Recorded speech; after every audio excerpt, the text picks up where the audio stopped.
All right, Brandon here from Thirst More Podcast. My guest today is Chad Aichs, and Chad is somebody I've known for well over a decade. Consider him a great friend. Chad, how are you doing, man? I'm good. How are you? I'm good. So I appreciate you coming on. We've got a lot of great things to discuss here. I've got some great questions for you. Hopefully, I know you've been in the powerlifting game and strength training game for a very long time. People that do not know Chad, I think you should just we recapped his numbers here at the beginning, but Chad's numbers were done several years ago before all the super suits and things like that. But Chad also competed against some of the best, and I think Chad is one of the best. He's also one of the most technical lifters that I've ever came across, especially in the heavyweights. I think the lighter weights get a lot of credit for technicality, and I think the big guys get some hate because you're bigger and you're using your leverages more so. But being around Chad, I have learned how to squat, bench, and deadlift from him for a long time, and I always seem to take something away. So hopefully you can take that away today as well. And then also we're going to go into a lot of mentality of training, which Chad's also really great with as well. So, Chad, my first question for you, just so people have a background of how you got into powerlifting. Tell us what got you started into the sport of powerlifting to begin with. Well, I originally started lifting. As a kid, I grew up. My dad was through the shot put and played football, and not in college, but in high school. And I grew up with that. And then I grew up watching strongman competitions. And so as soon as I got into sports, I started lifting to be stronger for sports originally. Played football through the shot put, ended up deciding football was a little too much of a team sport for me. And I did better more on my own. So I threw the shot put through for a couple years in college till I had chronic compartment syndrome and basically had surgery, which didn't work. So I had to stop throwing, but I was still able to lift. So I continued lifting for a while. Not for a while, because I've always lifted pretty much my whole life. But there was this spell between not being able to throw and then just kind of going through life and just lifting because I like to lift heavy. And I ended up I lived in this small town in Elko, Nevada, a mining town by the Ruby Mountains. And at the local gym, two of the guys, Raul Lopez and Wade Jensen, they came up to me in the gym and they're like, "Hey, we got a bench meet we're doing. We want you to come." And I go, "Oh, I'd love to do that. I've never seen a powerlifting meet. Like, that'd be awesome." And they're like, no, you're lifting. And I'm like, "What?" They're like, "Yeah, it's a bench press competition." I go, "When is it?" 2 weeks. I go, "There's no way I can't be ready in 2 weeks." They're like, "Trust me, you're ready. Just do it." And so they talked me into it, and I benched like 405 raw. Took like second place to a now friend who benched like 550. So I was just like, holy shit, I want to do that. That's awesome. And just the competing again was something I really needed. And it took me about a year and a half between moving back to Reno and everything. And then finally, I was like 29, I think, when I went, that's it. I think I can be good at this. And I'm having fun doing this. And I need to get my shit together and focus on it. And that's basically how I started powerlifting. Okay. And so at that time, obviously, so you did that raw. When did the real competing start? Where you did like your first full power, you put it together. Everybody's first meet training cycle is kind of a hodgepodge when you look back at it. But I guess when was that, and how did you get ready for that first meet? Looking back, kind of give some hindsight on what you did and what you thought about it. The very first 3 meet I did was like, we had this thing called the Silver State Games, and it's a hodgepodge of it's track and all these different events, but they had a powerlifting thing, and I go, I'm going to do that one because it's local. And I really had no idea what I was doing. I think I found a linear periodization program and ran like 12 weeks, but really didn't have any clue. And I ended up bombing out because I didn't, no idea. Like one of my good training partners was at that meet, and we talk about it now because I wanted to bench like 415 or something, and my last warm up was like 410, and I barely got that. And so I went out and bombed, and I'm like, what an idiot! I'm an idiot. I just had no idea. I had no clue. And so after that, I started training. That's when I said, listen, I could be good at this. Like I need to focus. And after like 6 months, I went, man, I don't know enough. Like, I'm not making the progress I should. I don't know what I'm doing. And I started researching people. I ended up finding Dave in Elite, and he was coming to UC Davis, which is about a 3-hour drive. And so I signed up for that one, and I got to spend a lot of time with Dave that weekend, because it was really weird, because there was like 40 or 50 people at the seminar. Yeah. And then Dave's like, okay, I'm going to do a dynamic bench tomorrow for anybody who wants to come. And there was like 5 of us that showed up, which I thought was weird. I'm like, you just paid for this seminar and you actually get to train with the guy. Yeah. Yeah. And so I sucked that up and spent as much time with Dave as he would give me. And that to me, that's where it really started kicking off, because Dave tore me up. Like, he's a little nicer now than he used to be. Like, my squat, he was just like, that is just shit. You need to do this and do that. And like, so it was like, for me, it was a ground up rebuild. Like, okay, this is going to suck, and I'm going to go back to the gym, and I'm not going to be able to squat 135 correctly, but I researched Dave. You know, I didn't just go, hey, who am I going to follow? Like, I actually put some time in, and when I need to learn and I want to learn from the best, who can I find that is super knowledgeable, that's done it, and that I know has coached other people? So like, I put effort into finding Dave, and I looked into the programs and stuff. And I mean, I had done, lots of different sports programs for strength, but I wanted one more specific for powerlifting, and Conjugate had a lot of things that I really liked about it. So, I mean, I was all in at that point of like, okay, this is the guy that, and even afterwards I told Dave, I think I said something like, hey, I really want to thank you for this seminar. It was really great, but you made one mistake. And he kind of chuckles, and he's like, oh yeah, what's that? And I go, now I know what you know, and I'm going to beat you. Yeah. And because I'm like, I can do this. I know I can do this. I don't know how long it's going to take, but I don't have the knowledge. And so I left that seminar going, okay, now I have the knowledge. Like, did that happen to be one of those Tour de Force seminars? Or is that even predating the Tour de Force? No, it was way before that. Okay. So this is really early on in Dave's seminar career then. So, yeah, it was like, gosh, what was that, like 2000, 99, 2000, something like that? Yeah. So I think the Tour de Force seminars were probably shortly after that, whenever he actually started recording them anyway. So it probably bled into what it became the Tour de Force seminar, which those eventually became Learn to Trains, and just the evolution of the way that he did those.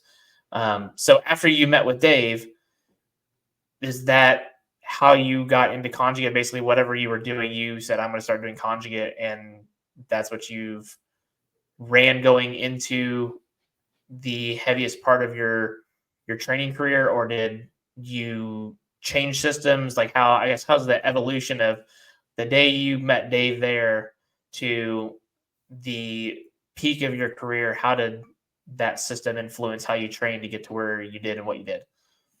Well, I had, like, before going into, I've had a couple like big realizations throughout my career. And before I went to the seminar, I was reading different things and reading about, Powerlifting USA, and I was doing a lot of linear periodization, because everyone I knew and everyone in the gym I was training at did linear periodization. Mm-hmm. And like, I had all these issues with why I didn't like linear periodization. But I'm like, that's just what everyone's doing, And then, but I had all these ideas in my head from working in physical therapy, from throwing. I mean, like, one of my big things was, man, I feel like I'm getting slower. Like, we're just training heavy all the time, and I feel like I'm losing power. And I go, I think I'm supposed to still be explosive. Mm-hmm. But at that time, I kept looking around the gym, and I'm like, well, maybe I'm wrong, because nobody's doing this. And I would read Louis' articles, and he more or less just confused me. Yeah. I remember at the end of the one seminar, I go, hey, Dave, can I ask you another question? I'm like, what you just explained to me seems so simple and so logical. I'm like, I've been reading Louis' articles, and he makes it seem really complicated. And Dave's like, no, it is that simple. He goes, Louis just writes in a way that a lot of people have a hard time with. Yeah. So when I finally went to the seminar, I'm like, no, right? Yes, that's what I'm talking about. Like, I had these ideas for bands and accommodating resistance, but I had never seen anyone do it. And quite honestly, I didn't have the self-esteem to trust myself. You know, I kept looking around and I'm like, well, no one's doing this, so I must be wrong. And then later I kind of came to the realization of, wait a minute, who in this gym's where I want to be anyway? Like, why am I even listening to these people? Mm-hmm. Like, there's no top level lifters in here. There's some decent state guys, but I want to be way more than that. And so, like, one of those big things from that first seminar was, dude, you got to start listening to yourself, man. Give yourself some credit. Mm-hmm. And so then when I first started with Conjugate, I definitely ran into issues and had problems with how it was going and how the team that I had developed, how everybody was running into the same problems. But by that point, I had a lot more confidence in myself. And I had gotten myself to, like, my whole life when I was throwing and playing football and lifting, I kind of always wanted to do everything myself. So when I threw, I would go to like a track camp and I would have great coaches and I would listen to them the whole track camp. But then I wanted to go back and do it myself. Like, I kind of wanted to go, if I mess up, I want it to be my fault. And if I do great, I want it to be my fault. Like, I don't want to be able to, nobody in between. Right. And then when I came to powerlifting, and I think me coming into powerlifting being a little bit older was actually a good thing, because that was where I went, Chad, you got to face it, dude. You need help. You're not making the progress I think you should make. So then when I started running into problems with Conjugate, like, I made myself, like, I'm like, Dave said, he said, if you have any issues, call him. It's like, all right, I'm going to call him. And he would never let me pay him, which was kind of interesting. Because I'm like, dude, this is your time. This is what you do. And he's like, no, catch me later.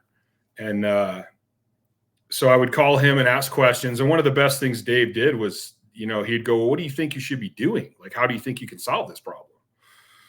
And I would tell him and he'd be like, okay, so why aren't you trying it? And I'd be like, fuck you, Dave, but point taken. And so that gave me confidence to start trying the stuff that I wanted to do. And then, you know, as you get better, you start being introduced to better people. And I always, like, have a lot of respect for the people that I looked up to and the people I was lifting with. And it's like, man, these guys, I don't care if they do linear periodization. I want to talk to them. I want to know what they did and how they got where they got. So whenever I ran into problems, I developed all these friendships where I could call people up and go, hey, I'm having this. What do you guys do? Have you guys ran into that? What'd you do? And not that I always did what they did, but at least it helped me expand my mind and my thinking to where I could come up with even better ideas. And then I was fortunate to have a team of a lot of guys that didn't have issues like that I had. So I could go, hey, wait a minute, this is affecting all of us. So we definitely need to do something different. And then bending that to each person. So basically I ended up doing Conjugate I did Conjugate from that point till the end of my powerlifting career, or I won't end of it. I shouldn't say end of it. Well, my highest competition days. Yeah. I did a form of Conjugate, but it continued to change and morph as we went through and we expanded. Some things, like, there was a point where we kind of backed off of dynamic work because everybody was so explosive. I'm like, let's spend a little more time on our max effort strength. There's times where I tried to add in some more rep strength days where we were just pushing the reps. And then a big one was, the stronger everyone got, the harder we were pushing ourselves and the more recovery we needed. So it was kind of like, I see Conjugate as an outline anyway. To me, it's just a bunch of good rules to follow. Now change it to what you need. Well, as we got older, as we got stronger, as we got bigger, as we got smaller, everything kind of had to change a little bit. So it was all this basic Conjugate, basically like a West Side Conjugate, but we would change it around as things went. Yes, I think what people forget about that is that when people say it's a system, like, it literally is a system. I don't like calling it a program, because a program is already predetermined and you're going to follow it, and the pivots that are going to happen would be very minimal. But with a system, as long as you are checking the major boxes that Louis essentially developed and outlined, how you use those principles really depends on you or the lifters you're working with, or whatever population you have. All those are still going to be present, but you're going to manipulate what's needed more, what's needed less. You can adjust percentages up and down, but if you're checking those boxes, it doesn't really matter. And like you said, as your phase of your career changes, then you can realize what you can push, what you can pull back. Because I was the same way, where I clearly adapted stuff way more for raw lifting, where at the time Louis was only using this with primarily geared people. So I made some minor adjustments for me, and it never looked the same. Every training cycle always looked a little bit different. I was tinkering stuff, just like you. I would call Dave, get his opinion on stuff, or go out there and visit and run things by him. And I think that's the beauty of that system, is that the hard part of the system is you actually have to think. You can't just like say, I'm going to do this, this, and this. You've got to have a reason. And then that reason then got to make you think, how can I do this? You might have to put it down on paper. You might have to experiment a little bit. But I think that's the beauty of the training, is you can figure out whether it works or not without having to just plug and chug percentages. And like you said, linear position and cross your fingers that it works. Once you find something, it's probably going to work again, as long as you stay true to those principles that Louis and Dave have done a really good job of passing on for all that time. So when you, I think I want to say this, when you were using that system, and you talked about when you guys were explosive and doing reps, were you guys trying to ensure with those reps that there was obviously plenty of reps left in the tank so that it didn't affect your max effort work? Or were you guys, we're still going to push this incredibly hard and what happens? First of all, I like your system, like saying it's a system. I really like the way you describe that. Like I'm gonna steal that from you. Okay. Because I've always kind of called it's an outline, but I like your system definition. That's actually really cool. So this, I've always, because I'm blue collar, I like to break things down to just give me the simple, like, say it in the simplest way, give me the simplest points.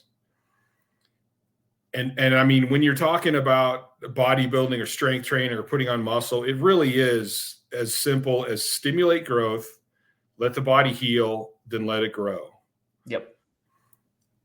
So when you're looking at training, and one of my big things lately, because I still study strength so much and I still try to be around it, even though I'm not competing, I still test myself in my own weird ways. The mentality is so important. Like, of all the common things I've found, looking at all the greatest athletes in the world, I'm like, what are they doing the same? And I always come back to, it's the mentality. I mean, these guys believe in themselves and they're just not going to fail. And they find a way. So when it comes to training programs, I really like to try to find or bend the system so that people can enjoy what they're doing.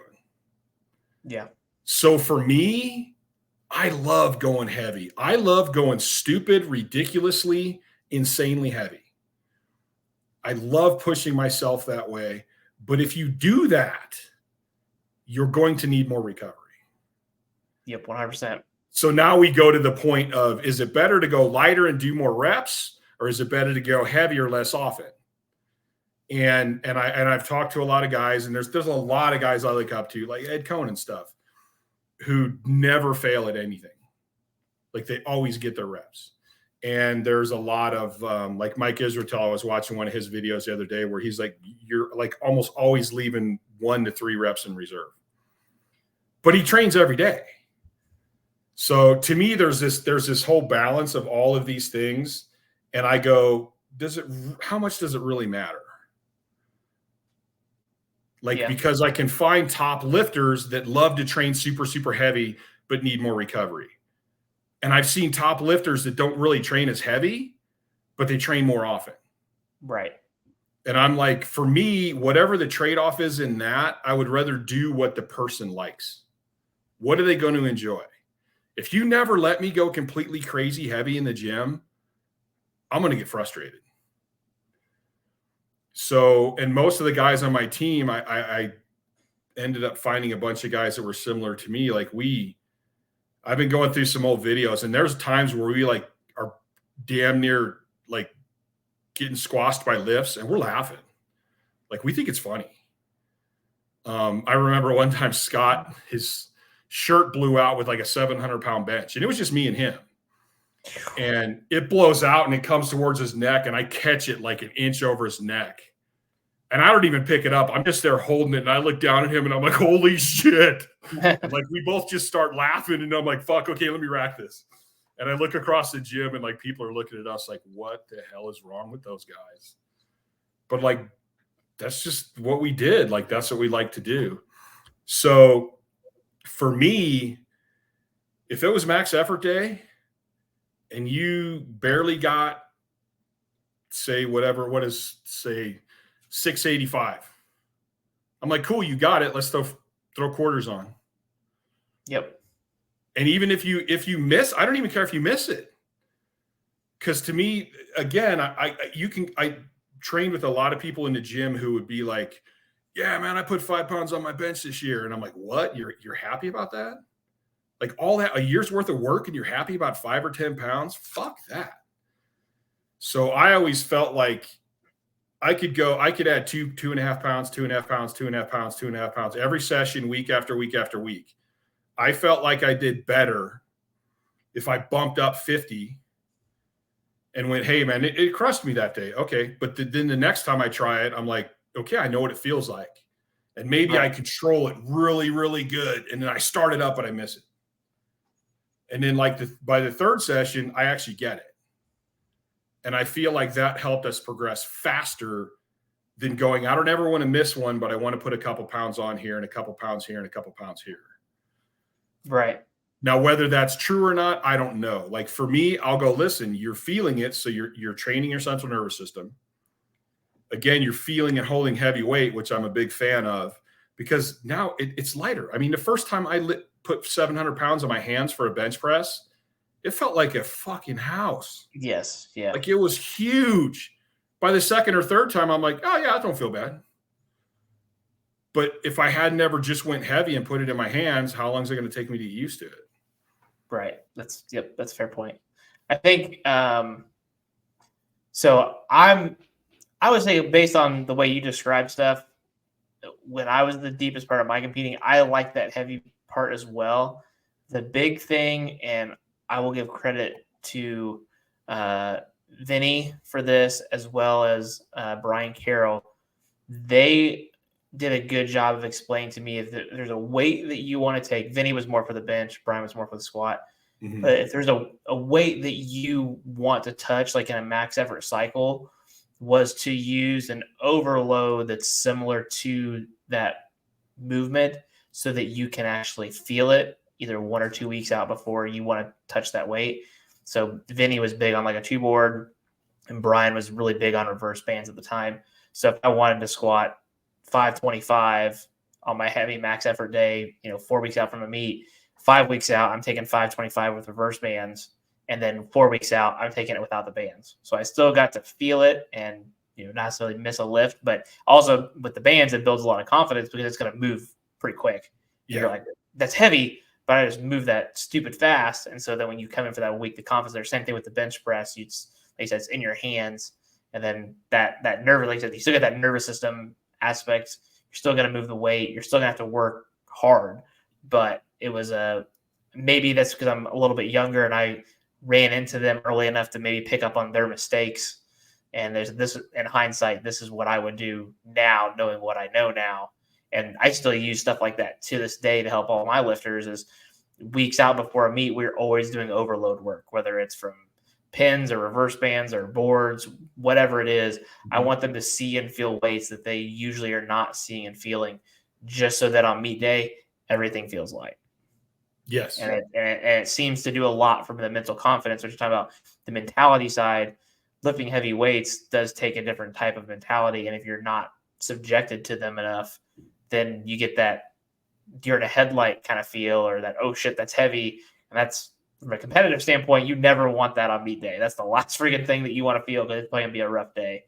But if you can build those feelings, going up into the meet, and then you hit your opener, and then you hit your second attempt, you hit your third attempt on the squat. If you're 3 for 3 on the day, you're probably going to have a really good freaking day because mentally you're in the right spot. Yeah. And then, I like to do a lot of heavy holds too. Okay. Yes. Yeah. Yep. Where I'm like, hey, if you want to bench 500, I want you holding 6. Right. And because like you said, I think a lot of lifters, and I just did one of my lifters getting ready for a meet here in 6 weeks. And last night he's been really good about being patient. And we went to hit his opener, and all of a sudden he's rushing again. And I'm like, dude, slow down. You know the part of the lift you want to be fast? It's the concentric phase. Yeah. Yep. Everything else, I want control. I would rather have you slow down on your walkout and be in a good position than rush it and be in a bad position. Mm-hmm. And so if I can get people to start handling much heavier weights and they get into meet and they're like, oh, this feels light. Yeah, it feels light because we trained your central nervous system to handle 100 pounds more than that. Right. And then they'll slow down and they don't get, you see people when it gets too heavy, they feel like they got to rush and they're worried about it. And then they start their squat all hunched over and you're just, you can tell from the beginning, you're like, oh shit, here we go. Yeah. Yep. And in terms of the mentality side of it as well, I know you hit some really, really big weights. Like what was your top squat again? 1270? No, I did like an 1173 officially, which was with a torn hamstring. And I came up with 1221, but I didn't, it was a world record and they called me just a little bit high. Okay. So, I mean, basically 1,200 pounds, like that's a stupid amount of weight. When you're squatting and you're underneath those weights, I really want to try to get into the technical parts of the lifts too, from the mentality side of it. When you're taking those weights, what are Chad's checklists when you're getting underneath heavy weights? Like when on meet day, what's going through your head, either from a calming perspective or a let's tear shit up and go after it? I would like to hear what your mentality checkpoints are as you're going through like on a competition day. Because like I said, you're very technical, and to be technical and lift those heavy weights, they go hand in hand. But I don't think people get enough viewpoint of what's going in the head of somebody that's as technical as you are. This is an interesting thing. This is one of the things I love about powerlifting and meet day over like gym days. I learned early on in my life that I have a shit ton of anger, and that can be scary and it can be bad, but if you can control it, it can be absolutely unbelievably powerful. Right. So even before I got into powerlifting, I was trying to learn how to control that, and especially with throwing and stuff. So on meet days, I'm usually pretty calm and pretty relaxed till my knee wraps go on. Then I flip a switch and it becomes, to me, like it's a warrior mentality. It's like, yeah, I could die. I could not die. I could get hurt. Anything can happen. Like seriously, it's 1,200 pounds. If I just collapse or pass out, it could literally kill me. But I don't care, because I'm going to go out here and I'm going to do everything in my ability to absolutely destroy that weight. And like it literally, this is my platform. These are my weights. That's my monolift. This is my fucking world. And I say what's going to happen. I control the outcome of all of this. And I just keep building that as they're wrapping my knees, and I build it. And then me and Ethan would usually end up headbutting and yelling at each other until I threw him to the side. And then I would approach the bar with all the hate in the world I have towards that bar. Now, the mistake I think that a lot of people don't realize is that I don't lift that way. I do that to get as much adrenaline, endorphins. I want everything. I want my body as far into fight or flight as possible. Right. And I have to get this weight. So then as soon as I duck my head and get under that bar, everything switches. And now I'm going into the technique part of it. And usually what we'll do is I'll have, usually it was Ethan would be my partner that's with me. I'm like, all right, give me 2 things. What are the 2 things you saw in warm up that I really, really need to focus on today?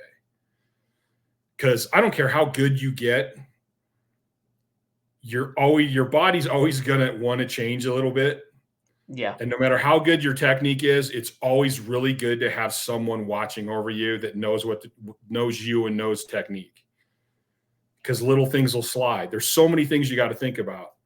So he would give me 1 or 2 things, and that's when I'm literally, I get under the bar and I'm like, depress the shoulders, get the scaps together, put the bar high, dig the bar in, and I have my whole process that I run through. And then once I pick it up, I kind of black out. I've actually done lifts and looked over at Ethan like, did I just squat that? Because it's more about like, you know what you're doing, now let your body do it at this point. Yeah. And so I might be thinking, hey, you weren't activating your glutes hard enough in warm up. So like that may be one of the things.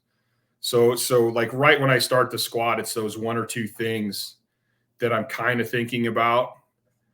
But more or less, it's like go in position, stay tight, control it, stay tight. And then it's just like in my head. I posted a video the other day where going over on my YouTube channel, it was just, I recorded a whole dynamic session with a couple of my clients. And like, you'll hear me, I'll just be standing there watching them and I'll be like, tight. And then they'll hit the box and I'm like, ah! And like, I do that in my own head. It's like down. And then when I feel it, it's like, I just want everything to explode. Right. Yeah. So it's kind of it's hard to describe like when you're actually under the weight. Cause I mean, it's almost like, that's where it's like, I trained for this. I know what I'm doing. My body knows what it's doing. I just got to let it do it now. Yeah. The blocking out part is funny you mentioned that, because that's when I try to think back at like some of my best lifts, like I can't think a single thing like what I actually saw from my eyes. Do you know what I'm saying? Like, Yeah. What if you're out the monolift and the head judge is in front of you? Like, I can't picture like what the crowd looked like, or any of that stuff. I mean, I know what the setup looked like when you're at the Arnold. I know what it looked like when you're at the APF Nationals. Like I remember that, but I don't ever really remember like where anybody was sitting or any of that. It's literally just gone. And then the only thing you hear is the squat and the rack command. Like that's really all that kind of comes back to me. Then obviously you get the flood of emotions afterwards. That stuff you definitely remember. But yeah, that's a very good point. That in the moment of a lift, it is almost essentially a blackout. And that's probably a good thing. Like you said, you want your body knows what to do. So if you're focusing on anything else, that's probably not going to lead to a good lift or a good day. In that regard. Now, I've had people ask me about commands and stuff, and I'm like, to be honest with you, at my highest level, I didn't listen to anything anyone said. I didn't hear press commands. I didn't hear bench commands. Like I just trained based on the rules. Right. Yeah. It's the standard. Yep. So it was like, I'm going to pause no matter what. Like I don't hear it. And then because there's a lot of times in some of the videos, I'll be like, rack. I'm like, I'll rack it when the fuck I'm ready to rack it. Like so I never just shoot it back into the rack. I always go boom. Like if I just benched it, I should damn well be able to hold it. Yeah. So the 2Q thing I find really interesting, or 1 or 2, because I think when it comes to working with other people, especially newer lifters, that's the similar approach that you want to give them as well, because there, like you said, there could be a host of things that need addressed, but when you're newer or more advanced, the newer people need 1 or 2 cues because there's just so much going on. They need their highest return on investment coaching cue. Whether you believe, I don't think this personally, to me, I don't think it really matters. Everyone does things a little bit differently. I'm usually more of a ground up kind of approach guy for powerlifting. Some people are more head down. I think that's probably personal preference, but regardless of how you do that, you find 1 or 2 cues that can help that person. And hopefully if for example, if I go from the feet down, I'm hoping that gives a top up approach. So if we're addressing the feet and the hips, then everything else upstairs is probably going to fall into place. Or if you start from the head down, back position, bar position, all that kind of stuff, then you hope that it addresses the rest of the way down. But in more advanced lifters, that 1 or 2 cue, I think, keeps it at the forefront of the mind, so that when it comes time to execute, the only other thing that you're recalling hearing is what needs to happen, so that's more autonomous rather than you have to think about it. Does that make sense what I'm trying to get at, I guess? I think it's funny because when you said that, I was thinking there are times when at the competition or the meet, everybody's yelling, but I'll hear, it's like I'm in a dark room and I can't see nothing, but I'll hear Ethan's voice. Right. That one person. Brace. Yep. And you just hear that one person, and he keeps it to like one. It's not a whole bunch of shit. It's just like brace or stretch the belt is the one I use a lot now. And yeah, it's like it's automatic. Like you don't even think about it. You hear it and you just do it. Yeah. Where if you're yelling so many things at people, they can't keep track of that, and they can't do that. Yeah, you don't know which one's more important or the highest return on investment, or your mentality starts to think about what's being said rather than focusing on the task at hand. And those subtle cues should just be brief reminders of what needs to happen to execute. And so, like a good example for lifters, for me, if they tend to get forward a lot on the squat, for example, the biggest thing I try to tell them is I want traps in the bar. Because if you can remember that your traps need to go into the bar, especially on the way down, your success of driving your traps in the bar on the way up are much higher. Because unfortunately, you know this, any powerlifter knows this, when you go to a meet and they're going up, or head or whatever, by the time they're yelling that, the bar has already slowed down. That cue is now too late. That cue needed to come 2 seconds earlier, before there was the reversal of the squat, for it to actually have a positive influence on the bar path and where it's going to go. So if you can get that into your lifter's head, like in your case, before you get underneath the bar, underneath the monolift, or while they're lining you up, put your traps in the freaking bar on the way up. That's the forefront of your head. I think your success rate is tremendously higher than trying to yell it in the moment. Yeah, I do. I have a lot of clients that are like, how am I going to remember all this stuff? And I go, listen, it's not, you're complicating it. When you first get set up and get under the bar, if you get scapular retraction and shoulder depression and you're driving like into that bar, you just keep it. You don't have to remember it. You don't have to keep reminding yourself. Just keep it till you're done squatting. Mm-hmm. And because a lot of people continue to think about this stuff, I'm like, no, you set your traps and you set the bar. Now you just hold it. Right. Now, going into the technical stuff, another thing I really wanted to pick your brain about was in terms of the technical side of lifting. And you've been in powerlifting long enough, and I'm curious to hear what your opinion is here. Do you think, especially for the younger population, do you think the technical side of the sport of powerlifting has decreased in value?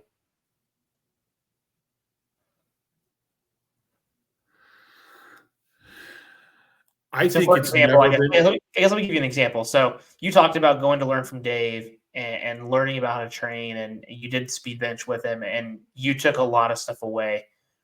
Do you see that as being an Achilles heel to younger lifters now, that they're not as hungry necessarily for the technical intricacies that, especially you, and I kind of got into the game at the end of your coattails, that I feel like the technical side of the sport was pushed way more than the X's and O's. And I feel like now the younger lifters have that flipped on its head, that there's more X's and O's in terms of the programming and not so much about getting around the technical aspect of the lifts with the people that know it. My initial reaction is no, it hasn't gotten worse. It's always been that way. But I just, when you just said that, you gave me another thought. I do think that when gear was more popular, there was a little more focus on technique. Okay. Because the gear would throw you completely out of position so easily. I think you had to have a little more focus on technique. But then again, when I was lifting, I got so frustrated with people and technique, and now I train I have a gym in my garage, so I train all my clients out of there.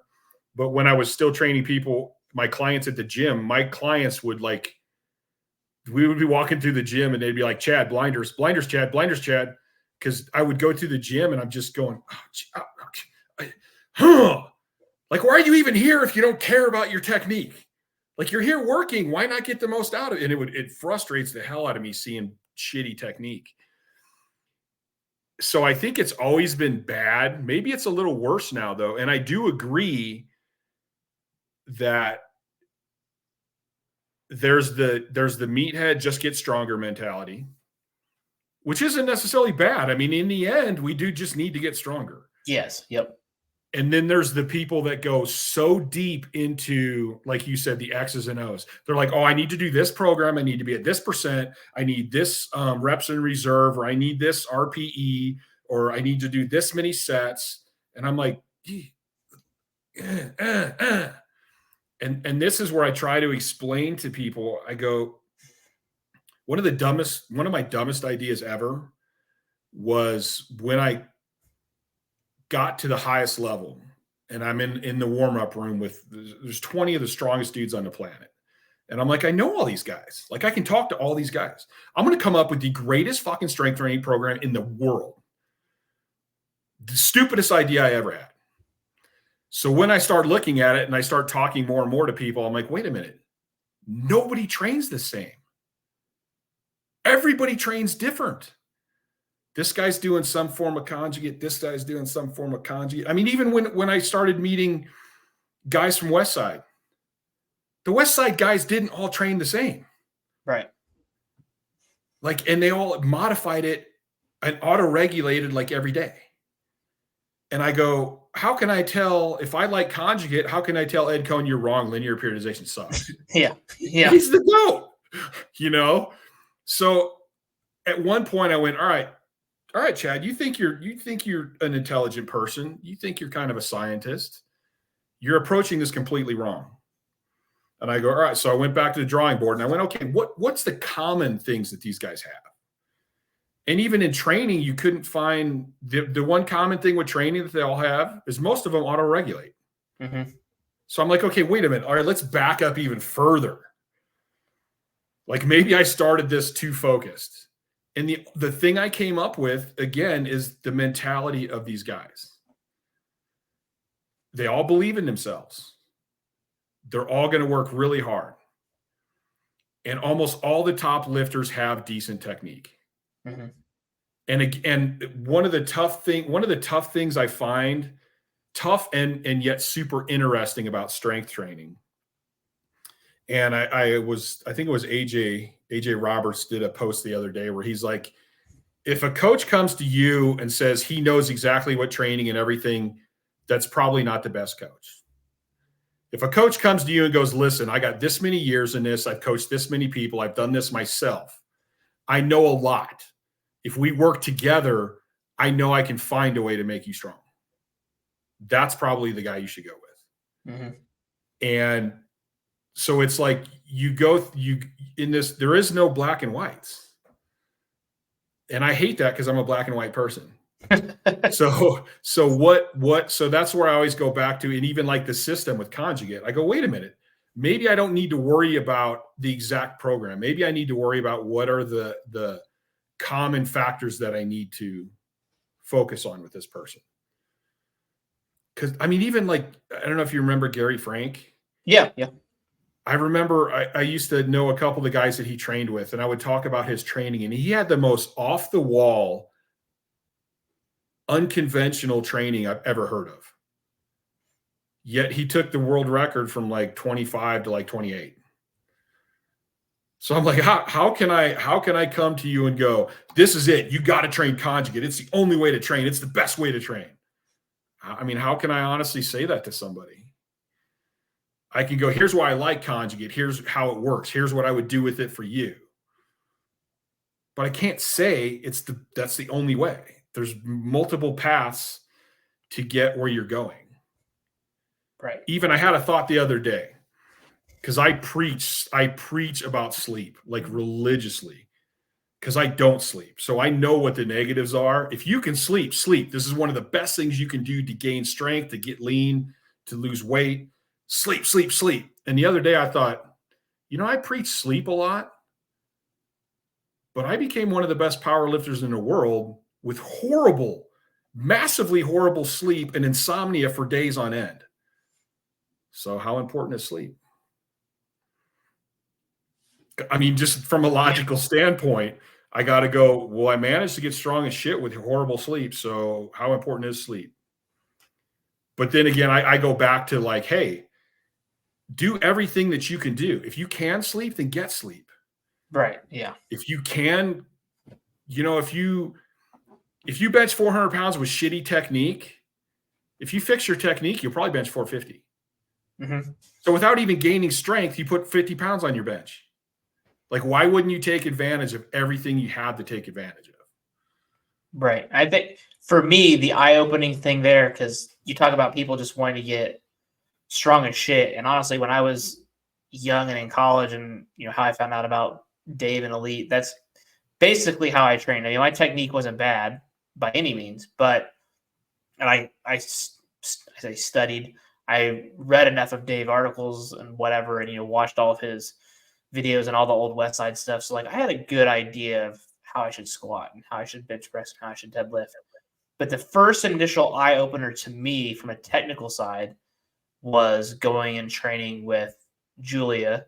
This was when she was still at Parisi, but I went and did a bench day with them on a weekend, and I had a bench PR that day from technical work alone. And I was like, this is awesome. And then she started talking about the Learn to Train seminars. And the first one that I wanted to go to, I couldn't get away and I couldn't afford it as a college kid. So I was like, I'm going to start saving up for the next one. Mm-hmm. So I started saving up for the next one. And that was the first one that I went to. And I can't remember who was all in my group at that one. I know Julie was there. I think Shane Church, Harry. There was a good amount of the original Elite FTS group that was there. And just like that as well, I remember, hitting a PR that day with Harry on deadlift. So, and then obviously I went to the Learn to Train with the one with you and Casey, and we competed. That was awesome. And that was another thing, is that I hit PRs on every single lift that day. Yeah, I hit PRs on every single lift that day. And that was merely from, like you said, mentality and technique. I didn't do jack. I didn't like train for the Learn to Train seminar. The peak, that was not in the cards. I took two things that I was lacking in my own training, and that was one, being around the mentality of the people that I needed to be around, and then having smart people technically give me cues of how to improve. And voila, I don't know what I put on my total that day, 50, 60 pounds, something like that. So I guess that was the underlying point of my question, is that there's so many people that chase the rabbit holes of training and programming when there's so many bigger fish to fry. And in my opinion, if you're eating and sleeping and doing those things well, which only you can control, but the technical side, you can find smarter people. A lot of times you can pick up the phone or in social media, message people and whatever. That's another quote unquote free way to get better without having to focus on the X's and O's. And I just feel like the younger crowd today doesn't give that as much respect as they could. And I think their numbers would reflect that. Oh, definitely. Like one of my favorite things is, especially when I was doing this, happened a couple times in elite seminars. It's a seminar. You didn't make somebody stronger. If they hit a PR that day, you didn't make them stronger in one day. Right. You just took the strength that they had and let them show it. So I would get excited when I would see somebody lift and their technique sucked. But they're like, man, I train conjugate and I work my posterior chain. I do reverse hypers. I do this. And I'm like, oh, awesome. This dude's got a strong posterior chain, but his technique is so bad, he's not using his posterior chain. Right. I go, I'm going to look like an effing genius today because this guy's definitely hitting PRs. And that's the same thing. It's like you spent all this time working and getting stronger, but you're not showing it on the platform. And isn't that what this is all about? Yes. Powerlifting is not about strength. Powerlifting is about lifting the most weight you can lift.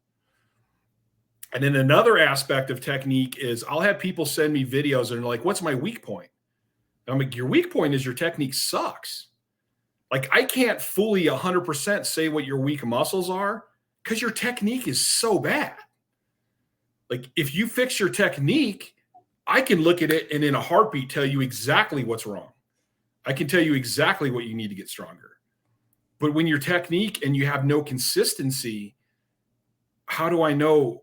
You're not consistent. Your technique sucks. That's why you're not lifting more. Yeah. So even in the whole just get stronger idea, you got to get stronger with the weakest link. And if you don't have good technique, you can't tell the weakest link. It's kind of like I had this great conversation one time with Steve Goggins, and we were talking about people that they're like, oh, I get stuck at the lockout in the deadlift. And my first, like 99% of the time is because their technique sucks. Like, you should be stronger locking it out. Mm-hmm. And me and Steve were talking about it. He goes, it's great because you'll see guys that are like, oh, I'm going to do rack pulls now because I'm weak at the lockout. But then they go do their rack pulls with really good technique. And then when they go deadlift, they're still the same place they were before. Yes. Because it's like the problem was your technique. It isn't your lockout strength. It's the fact that by the time you get to lockout, you're so goddamn hunched over, you got to pull your spine over itself. Mm-hmm. And so that's a whole point where it's like your just get stronger mentality is not working. Like, so I mean, it's there's like a hierarchy of things, and I should probably make an actual list of this sometime. But like, I mean, like programming is down the list for me. Yeah. It's like really like work on your mentality, have faith in yourself. I'm amazed at how many people will start stuff. Well, I'm going to lose weight. Well, I don't know if I can, or I don't know if I can do that. And they come in with this horrible attitude, and it's like you're screwed from the very beginning. So my number one is always mentality. And if you have things that are holding you back from believing in yourself, you need to fix those. And then it goes to technique. And then it goes to like nutrition, recovery. And then it goes to like the programming. And the programming and recovery kind of go together. I mean, it all goes together, but right. Yeah, I'm like, dude, there's if programming is so important, if it's so great, why isn't there one program? Yeah, I 100% agree with that. Why don't all the top lifters do the same thing? Because it's only a small portion of a greater concept. Right. I think I try to explain it to at least younger people almost like a black and white scale. So if you start something with completely white and completely black and how it fades into the black, everything that you do is somewhere on that black and white scale.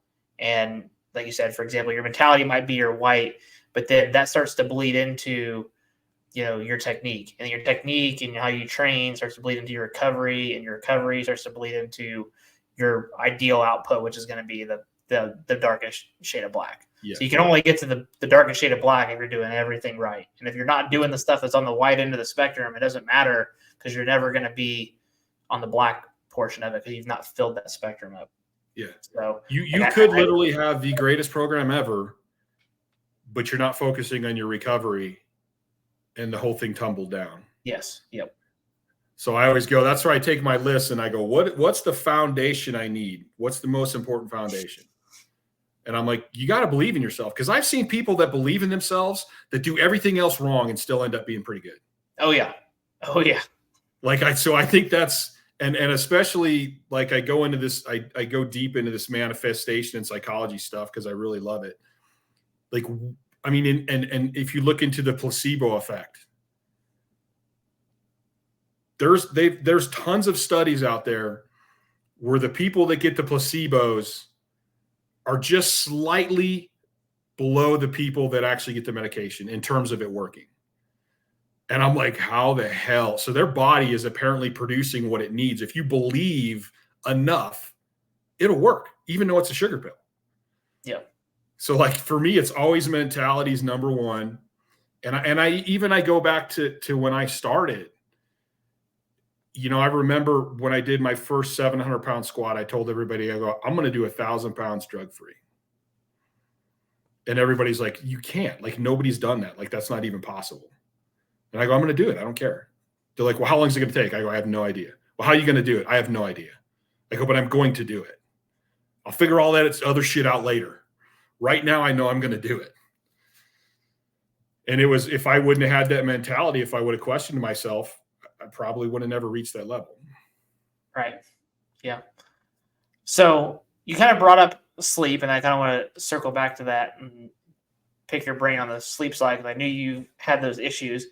When you were having the insomnia issues that you were having, you were training, how did you, I guess question number one was, were you doing any kind of auto-regulating? And if you were, how were you laying your training out with that? Like, was it literally a day-by-day thing depending upon how your sleep went? Or you're like, this is my training schedule, I'm sticking to it. Some days are just going to be shitty. Some days are going to be great. I'm going to overcome with whatever I have. So these are great questions. And it leads me down this whole rabbit hole. So when I first started, because I'm very blue collar, you do a program, or you get a program, and you do it no matter what it is. When I was a kid growing up, I would get just programs. I had but we didn't have all the stuff that they have now. So you were looking at bodybuilding books and bodybuilding magazines, and you might have found some sort of strength information somewhere. I would write myself programs, and I would do it no matter what. If I was sick, I'd still train. If I was so sick I couldn't train, then I would try to make it up the next day and do 2. And that, I probably overtrained the vast majority of my life. And the ironic part is, I was thinking about this the other day, is every now and then me and my dad would get in fights, because he's like, you're taking this too serious. You're training too much. You're a kid. You need to have fun. And I go, this is fun. This is what I want to do. But every now and then we would get to take like a 3 or 4 day vacation, and I wouldn't get to train. And I would, as those days would pass, I'd be like, man, I feel really good, man. Like, my muscles feel full and I feel strong. And I would come back home and like have a great first session. And I'm like, all right, it's working. It's finally working. Now I got to go harder. And I look back and go, Chad, you can be a serious dumbass sometimes. You backed off, you got stronger and felt better. Duh, stop training so much. But at the time I was a kid and I didn't know, and I had that blue collar, more. If I said I'm going to do this, I'm going to do it no matter what. So when I first started training, that was my mentality. Then I kept running into, as I got better and better, I'm getting more access to better and better athletes. And I keep hearing these stories. I'm talking to these top guys, and they're like, yeah, if I go in and train and warm up and I like feel something weird in my back, I stop. And I'm like, what do you mean you stop? You mean you do more of a warm up before you get to your work set? They're like, no, I don't train that day. I'm like, what do you mean? You mean you come back later on that day and finish your training? They're like, no. I'm like, so you do it tomorrow? They're like, no, you missed it. So what? And I'm like, what? Wait a minute. Huh? What? No, this can't be. And then I walk away and I'm thinking, like, are they fucking with me? Like, I don't understand. And then I talk to another guy and he's like, says the same thing. And then I had one of my friends was a pro bodybuilder, and he actually moved to Reno. And I'd call him up and I'd be like, hey, I thought it was leg day. Where the hell are you, man? Because I wanted to see him in the gym and hang out with him afterwards. And he's like, yeah, I just don't feel it today. I'm like, what do you mean you don't feel it today? What does feeling have anything to do with it?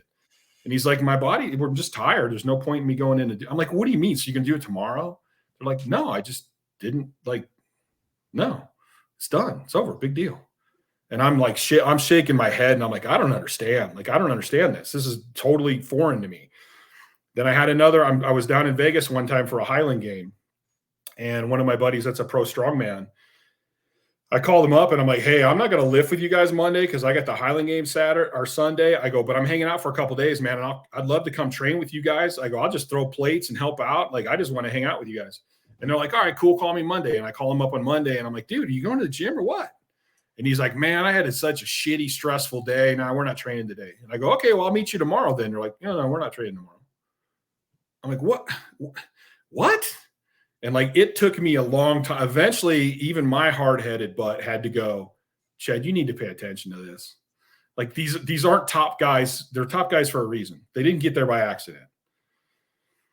And so I kind of started paying attention to that. And then when I was training, you know, I had like, my group was anywhere from 4 people to like 6 people, my team. And so I had to set up my training where I could I had to set up my system, because I like that word. I had to set up my system where I could meet everyone's needs, but still have us all train together and be there for each other. So nobody had sleep problems like me. And actually, I was able to help them to never have sleep problems like I did. So I trained less than anybody probably, but I still needed to be there. I still needed to coach them and be around there. So we got to the point where, yes, I had what my training of what I wanted to do, but I got to where it's like, it's going to be a day to day. Like, there's days where I would come in and a couple of my partners got really good at reading me. And this was really hard at first, but I learned how to start dealing with it. I would come in and Ethan would be like, yeah, you're not training today. You can go home or you can help us, but you ain't lifting shit. And at first we would get into big old fights about it. I'm not overtrained. Screw you. I'm training today. And then I'd have a really horrible, shitty session and I'd be fucked up the next day. But I got to where I'm like, okay, guess I'm not training today. And like, they could just look at my face, and like, when things get really bad, I'd kind of get a gray complexion, and they would see that. They would see my eyes, you know, and they were just like, dude, you're done, man. You're not lifting today.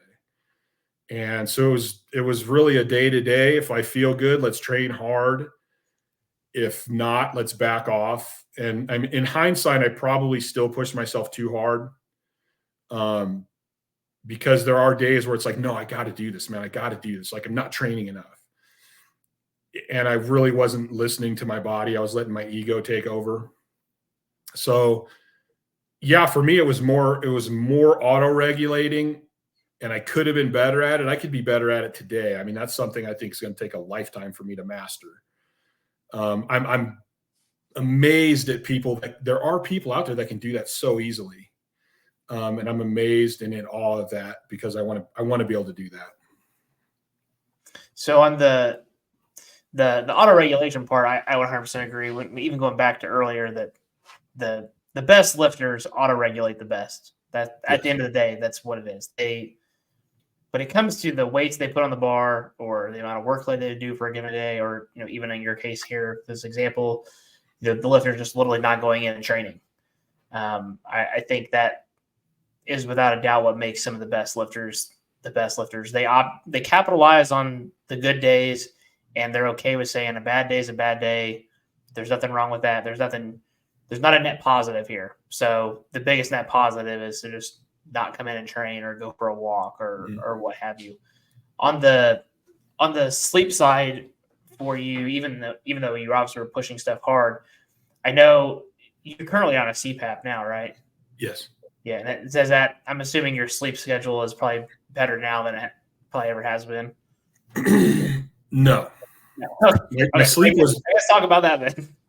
My sleep was better before I got into powerlifting. Okay. I'm on a CPAP now. Anywhere, I'm hoping to be off my CPAP again in like another month or two. Somewhere around 320 is where my apnea starts. Of course, that flips around depending on my body fat and mass composition stuff, but usually around 320 is where the apnea happens. And that's how I first started. I've had bad sleep my whole life, since about 5th grade. And when I was a kid, my mom, I didn't know this till later, but my mom would take me to the doctor and go, he's tired all the time. Like, why is my son tired all the time? And they go, oh, he's fine. He's just growing. Leave it be. And so I have not stayed awake in a classroom since 5th grade. I can't. I'll just doze off, and I wake up every couple minutes, but I'll just doze off. And most of my life, I thought it was normal. I thought, well, I just got to toughen up. Like nobody goes to bed and wakes up. Like nighttime sucks for everybody. It's just life. And at one point when I was getting bigger and bigger and bigger, I fell asleep at a stop sign. And I'm like, okay, this is like, I'm putting other people at risk at this point. I need to like get this fixed. And that's when we started doing all the sleep studies and everything. And at that point I was big enough that I had apnea. So we went on to CPAP, fixed the apnea, but my sleep studies were still horrible. They were better, but they were still horrible. I wasn't getting any deep sleep. All my cycles were just completely screwed up. And the best diagnosis I've gotten through the blood work, through the MSLT test and everything is that I have narcolepsy. Not like I'm just going to fall asleep narcolepsy, but the kind of narcolepsy where it messes up my sleep cycles, where my body never knows when it's supposed to be asleep or awake. So I could be during the day and I get these spells where I'm like, God, I just want to lay on the ground and like close my eyes. And then I'll go to bed at night and all of a sudden, bam, I'm like wide awake. And they've traced that to this chemical. I can't remember the name of it, like hypocrine, and it's also called it starts with an O. I can't remember the other name of it, but basically, from what they think that causes narcolepsy, and they think that because during the N1H1 virus, a bunch of people ended up getting narcolepsy that got that, and they traced it to an autoimmune disorder where the body fights this chemical, and so you don't have this chemical in your body anymore. So to this day, my sleep is improving, and I noticed that, like looking back, one of the worst issues that made my sleep even worse and what really led me into insomnia was overtraining. There was a point when I was at my strongest where it was normal to be awake for 2 or 3 days. Man. And the longest I was ever awake was somewhere between 12 and 14. It was getting really weird by that point, so I can't tell you exactly how many days it was. And I mean, I did a competition being awake 11 days once. Oh. And it was like there was times where I would get anxiety just looking at a mattress. And so there was a lot of times when I was getting deeper into photography where I would come home from work, eat something, lay down for a little bit, and I'm like, nope, not doing this. And I would get up, pack my camera bag, and I would go downtown. And for some reason, I like to go to cemeteries and shoot photography.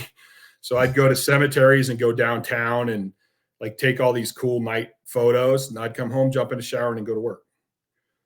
And I'd do that for a few days, and eventually I'd fall asleep for a little bit, and just that's what I did. But when I started with my team, I knew recovery was huge. Somehow I knew that from the beginning. And so I started trying to figure out, how can I tell when people are pushing that limit? So like if you're on my team, you're required to, if you're one of my clients, you're required to learn. Like, I don't want you coming here and me feeding you all this stuff. In order for us to be the best we can together, you need to communicate with me. And you can only communicate with me if you kind of understand what we're after. So I want everyone to learn. And on my team, it was especially like, you're part of this team. You need to be a benefit to this team. So I'm still the head coach, but I may look at you and go, what was wrong with that squat? And you better have an answer for me. So it got to the point where people would come in and everybody would start asking everybody these questions. Hey, how's your appetite? How's your sense of well-being? Have you been stretching? Are you still getting more flexible? Or are you starting to get tighter? And so everybody's always asking these questions of each other, and it's all to find out how we're doing. Are you starting to overtrain?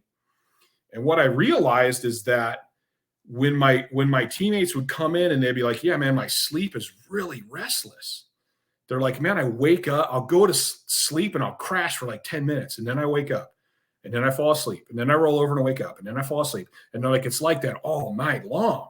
And I'm like, hey, that really sounds like my good sleep. I go, so you know what? You can't train until you get a good night of sleep. So I would still have them come in to help load plates and help coach everybody. And I would let them do recovery sessions or GPP sessions, but you can't lift heavy until you sleep good again. And usually, if I catch them soon enough, usually within 4 or 5 days, they'd come in and go, dude, I was out last night, man. It was more like my normal sleep. And I'd be like, all right, so tomorrow I'll let you train. And that was like this major sign. And nobody on my team ever had bad sleep more than a few days. So I'm like, there's something interesting here with the central nervous system and how it impacts the sleep. Right. Yeah. I definitely noticed that. You talk about the restlessness and whatnot on my max effort lower days would always be on Saturdays. And then because of the way my crew is set up, we would max effort bench on Sundays. So we'd come in, mid to late morning, but we'd squat in the afternoon on Saturdays. And that way everybody could pretty much always show up on Saturdays and Sundays. And then your accessory work or dynamic days would be elsewhere, whether it would be with me or if you were at a different gym, whatever. But yeah, the what you normally would think would be your best night of sleep would be your Saturday when you don't have to get up stupid early on a Sunday and you've trained incredibly hard and you should be able to pass out. Those were usually my worst nights of sleep. Like no question. And what's funny too is if you experiment with that and you let it go a little bit longer to see it, it'll start where it's like, man, my sleep sucks after max effort days. But I'm okay the next one after that. So I'm going to keep training, and it'll slowly over time go, one bad night will become 2 bad nights after heavy training. And then it will become 3 bad nights after training. And then it'll become, well, now I'm having trouble after my speed bench day. I'm sleeping like shit. And it's so interesting how slowly overtraining comes on you. Yeah. To where you don't even really realize it.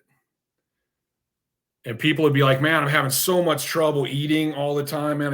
I'm just not hungry and this and that. And I'm like, yeah, how long's that been going on? And you start tracking it back. And like, there was a time where it only happened a little bit, but you didn't pay attention to it. Yeah. And then it keeps getting worse and keeps getting worse. I think the biggest thing that probably brings, especially lifters, I work with a lot of kids too, so I see both facets of it, but from a sport perspective and a lifter perspective, that the thing that usually gets the lifters to recognize it is usually a nagging injury. So a buttload of tendonitis, and there'd be elbows or shoulders, or low back is just constantly tight, whether it's bench day or squat day, it doesn't really matter. All those are usually the things that kind of, or hips feeling a lot more achy than usual. And they're like, I don't know why, but next thing you know, it's like, well, you back off, that goes away, that got to rest, but you probably were overtrained. But then on the sport athlete side, it's usually all those, what I call like they've got a case of the itis. You got tendonitis in your knees or your elbows or your fingers, your shoulders, whatever it is. Like those are overuse signs that your body's not getting the rest and repair that it needs. And or with the kids that I work with, enough hydration, salt, and quality food. Yeah. But with the lifters, it's usually the food part's usually not as much of an issue. I think most lifters like lifting because they get to eat a shitload of food. But the hydration is probably a big one. But yeah, you talk about that. The nervous system then it also just starts compounding. Like you got to pump the brakes at some point. And I don't like to, I don't know about you, and we can talk about this too. I don't like to force deloads onto people. I like to see how they're, it's like my online people, they have a questionnaire at the beginning of every training session. How was sleep, food, recovery? They got to basically rate it on a 1 to 5 scale. And if it starts to get below a certain number over so many sessions, like you said, then I know that a deload week's probably in their best interest coming soon. But if it can stay high and readiness feels high, then we can continue to push because I'm assuming that their sleep and everything else is going well. And that's the thing that I think people need to talk about. It's so compounded. But like you said, when you feel it, it's too late. It's finding those warning signs can be very troublesome, especially like you said, especially if you love to go to the gym and train hard and push hard and that's what you enjoy to do. The last thing you want to do is stop doing it. But for the long-term best interest of not only your physical health, but your performance health, that sometimes is what you have to do. So I think too, with overtraining, it's like if you catch it early, you can be good in a few days. Yes. Yeah, I would agree. If it gets too far, it could take months before you actually feel good again. Yeah. So I have an interesting question for you, because I just started thinking about this. I interviewed Nate Harvey on my podcast a month or two ago, and I have a couple of IFL football players. Okay. So the other day I was talking to one of my football players, and I was talking about powerlifters and like how, man, powerlifters just beat the crap out of themselves. And Hunter goes, dude, if you tell me I need to take a break from lifting weights, I'm like, how long? Like, he goes, I don't have a problem doing that at all. And when I was talking to Nate, I go, that's kind of an interesting thing now that I think about it. It's funny for me. There's sometimes when you hear things and you're like, Jesus, why didn't I think about that before? But athletes tend to be way more attuned to their body, from what I can tell. And an athlete is more like, man, something doesn't feel right. Like I can't perform like I want. Where I find lifters are like, yeah, I feel like shit. So what? I got to toughen up. Do you find that because you train such a wide variety of people as well? Yeah. Yeah. Especially since they're more in like the middle school, high school. I don't think they know they're in tune with their body quite that well, but they just don't feel like they have the umph. And I cannot remember who maybe they don't question it. They just go, oh yeah, something doesn't feel right.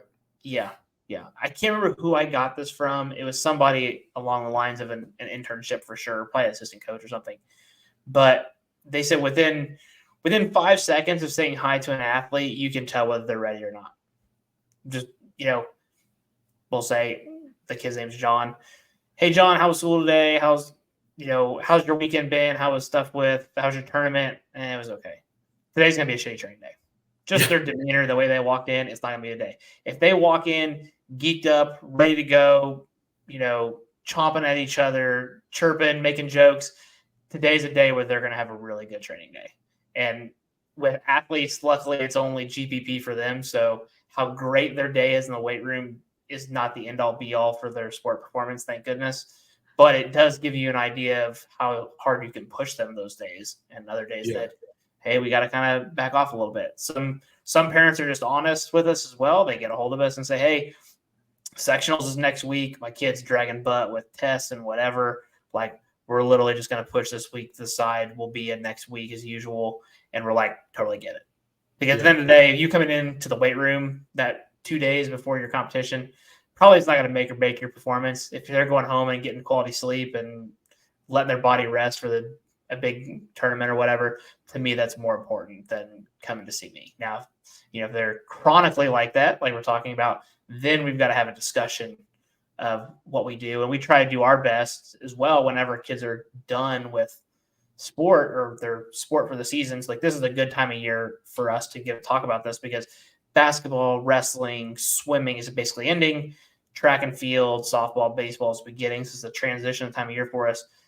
The kids that are coming from in season, their first training block with me is pretty easy. We don't squat. We don't bench press. We don't deadlift. We do stuff for time under tension, sled work. We still jump, but it's pretty concentric only box jumps, only rotational throws. We're not actually receiving anything. So I try to pick stuff that's less demanding. So just in case if they are a little beat up, I'm doing my job to still give them performance benefits with hopefully less soreness, muscle damage, less intensities. And then for most of them, one training block is all it takes. And they're like, why did my workout get easier? I'm in the off season. Well, it's a recovery period. You had 16 weeks of basketball every single day. I don't know how many times you jumped, probably over 1 million, and how many miles that you sprinted, and the lack of sleep that you had, the amount of miles that you've traveled on a bus. Like, it's okay for you to take 4 weeks to just let your body chill out, let your body feel better. And then when you come back, you're going to be able to push like you wanted to. And now you're not going to have all those physical demands of your sport. So now you can really push in here, because you're going to be fresh on my end and you're going to be fresh from a sporting end. And that's where you're going to make your biggest progress over the course. I think this is an area where powerlifters can learn from athletes. And I try to emphasize to powerlifters that you're still an athlete. Yes, 100%. And it just happens that we train basically like a football player. A football player is to play the game. Well, they do a lot of training on the field and for their movement. Yes. But then they lift weights just to be stronger for football. Mm-hmm. Well, our sport happens to be the only way that we also train, which to me has some differences. I have ideas how to change that up too. But, I was talking to Laura Phelps one time, and we were talking about how we can be so strong, but on a bad day, like a little bit of weight could kill us. Like she was like, yeah, she goes, I was an 800-pound squatter. There's days where 400 felt like a house. And even when I was doing 12, there was times where I went in and I would call it at 700 pounds. Cause I'm like, there's no way, this feels like heavy as shit. Like, so, but like if an athlete goes on the field and doesn't perform, their coach isn't going to just chew their ass and go, you just need to toughen up, just get harder. Like they're going to go, they might do that to push them. But at some point they're going to go, well, wait a minute, you're not performing. Why is that? Mm-hmm. Where powerlifters, I don't think look at it that way. They're like, I just got to get more pissed off. I got to get tougher. I'm being a bitch today. I got to do this. And it's like, no, there's a reason that you're not performing today. And you're better off looking at that than like that meathead mentality.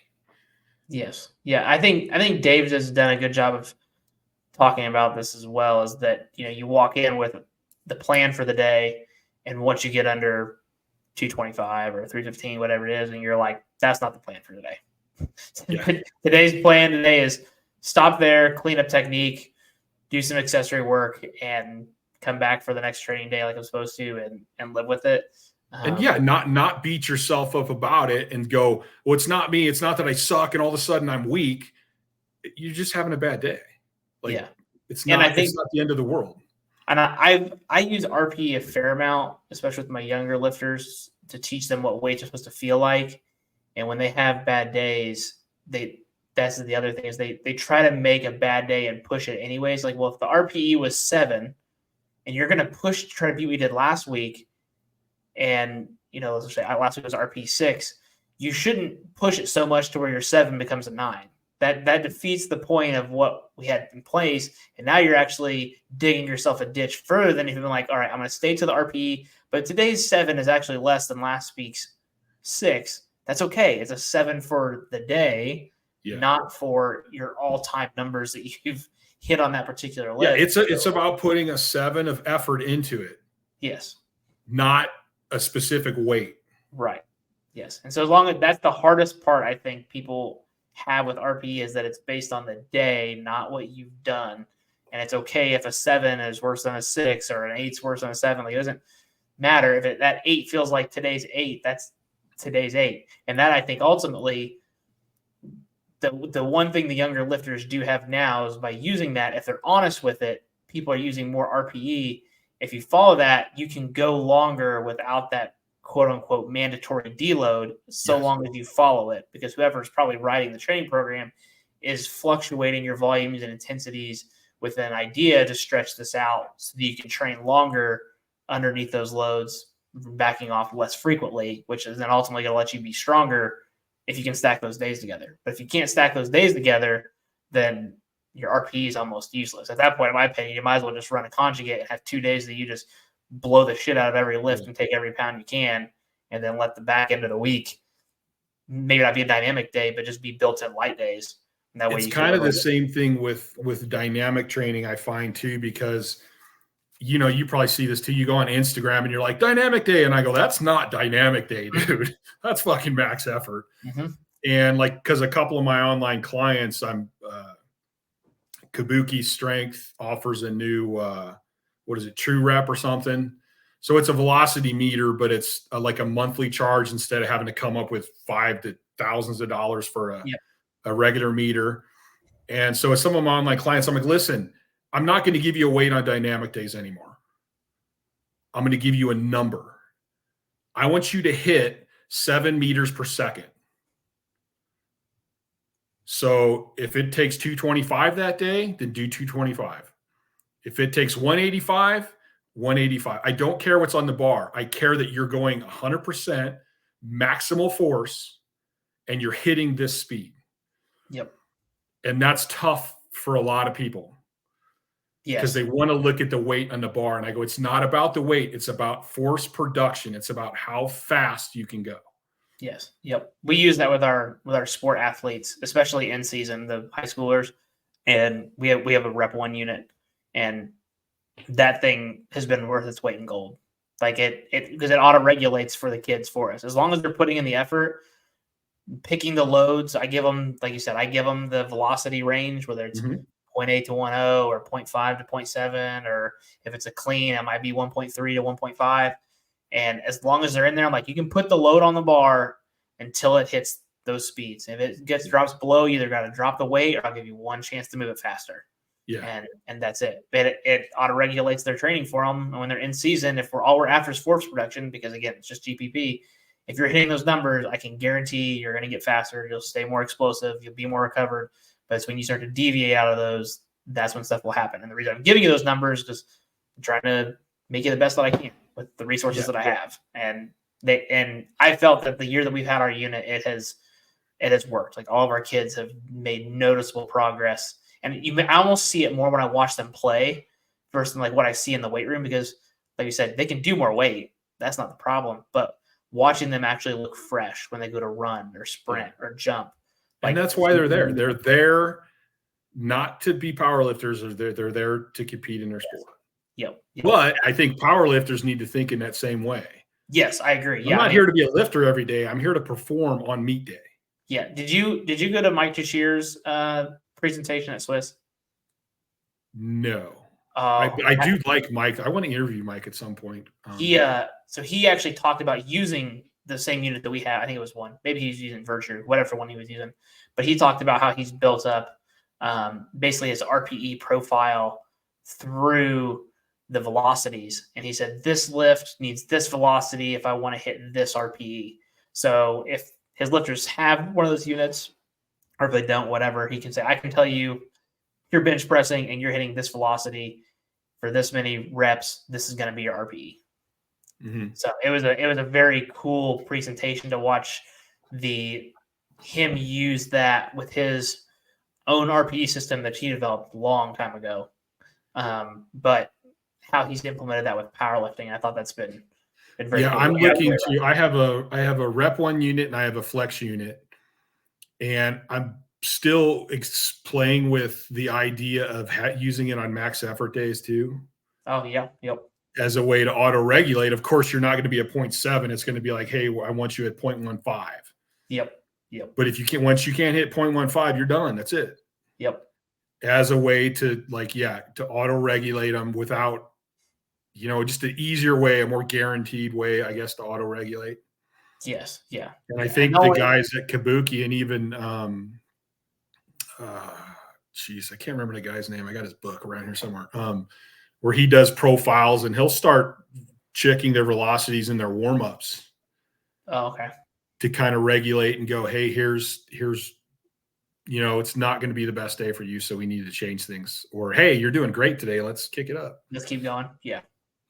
Okay, so the last thing I wanted to talk to you about was the mental health dealings that you've had with suicide, depression. Mm-hmm. I guess give people a little bit of a background first, kind of, I guess, before you get going. When did you notice that you started to see signs of this, and then relay it into how that ultimately affected your training? And I'm sure it obviously went into your sleep and everything else as well. I think my whole life I've had forms of depression, but again, most of my life, it's just like, I don't know, you just deal with it. And I've kind of always had this weird suicide. I don't want to say obsession. It wasn't an obsession, but I used to think about it. And there's times where even when I was younger, where it's like, man, I don't know if it's worth this. Like, living might not be worth it to me. But they would come and go. And it wasn't until powerlifting that it got bad. And I think depression's a funny word, and I think we need a better definition of it, because I think there is clinical depression, where something is going on chemically in the brain or hormones or whatever. There's something physical going on inside the brain that's causing it. And then I think there's, I broke up with my girlfriend, I feel like crap, or I hate my job. Like, I think there's different levels of depression, and I think everybody deals with some of it. But for some people, it's way more intense. And I use the gray scale like you do. I use the gray scale a lot. Like, there's varying degrees. Like, you feel really good here. This is completely and utterly depressed. You can be anywhere in there. And so as I started powerlifting and getting heavier, it kind of started affecting my sleep a little more. Then my sleep getting worse affected my depression, to the point that there's times where I would be sitting at home with the gun in my lap in tears, just trying to come up with a reason not to just blow my head off, because everything felt so bad and so dark, and it's kind of consuming. It's all consuming, where it's like you can't. And I describe this depression as, it doesn't cause anything bad. It just takes away everything good. So no matter what you think and feel, there's nothing good.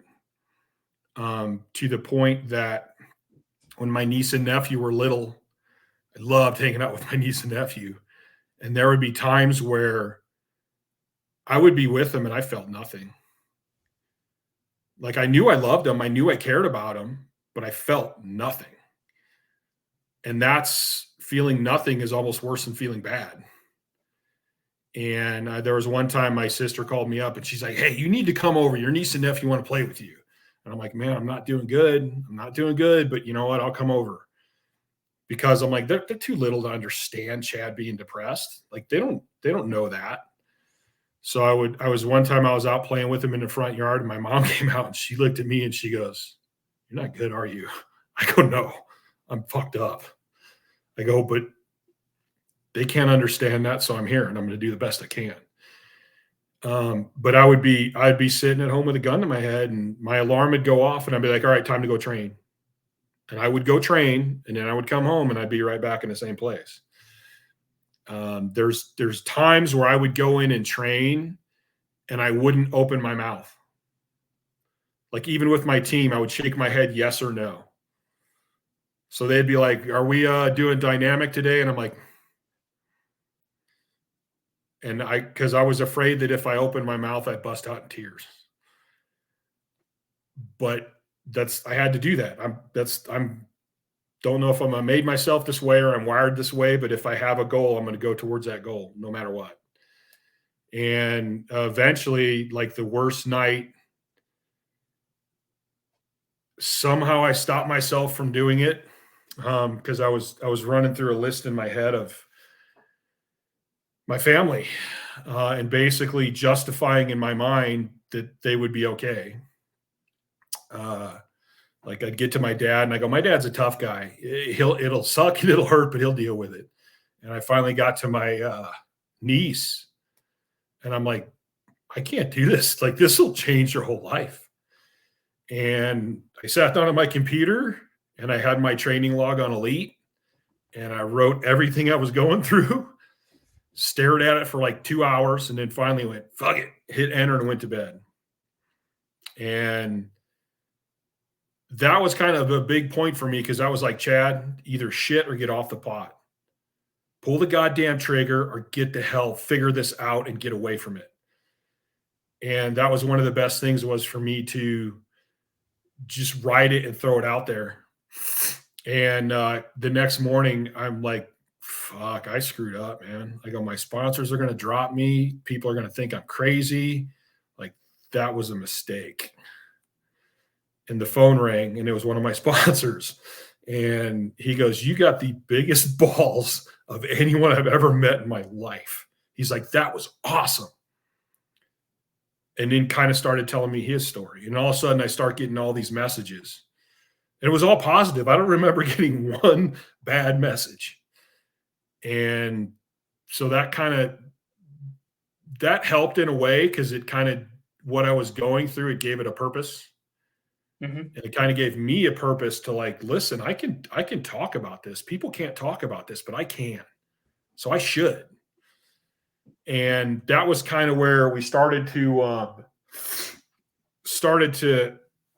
working on it more, I should say. Shortly after that was where I was trying to control it. And I totaled like 27:33 at the Arnold. Then I went to the Lexon Pro, and because I wanted the all-time total. And I went to the Lexon Pro and I squatted the 1221, but I bombed out because it didn't count. And I was really pissed because my bench was going so good. So my plan was to break the all-time total there, and I bombed out. And I'm like, all right, fine. So I'm going to do the next one at a gym in California, guys that had helped me when I first started. And I thought that's poignant anyway. That'd be a great place to break the all-time total. Mm-hmm. And my training was just, I kept getting stronger, but I was getting worse. And I was going to open with 1250 and go for 13. And I got pictures. You can see in the pictures of me at the competition. It wasn't good. And I went out and I picked up 1250 and I got set up and I just went, nope, racket. Went in and I go, I'm done. I went in the back and my partner's like, what the hell is going on? And I go, for the first time in my life, I don't feel like squatting. And I go, I'm not going to attempt 1250 and put all these other people at risk. And I think I benched, I went ahead. I felt bad because people came to watch me. So I think I benched like 850 or something, that was like big deal. I can go bench 850. I don't care. Just so I did something people could see or watch. Yeah. But after that, my family kind of pulled me to the side and my training partners pulled me to the side. Had like, I guess an intervention. And they're like, dude, if you keep this up, you're going to kill yourself. So we decided to back off lifting a little bit. And I tried to focus on Highland Games. Just as a way to get me out of the gym a little bit.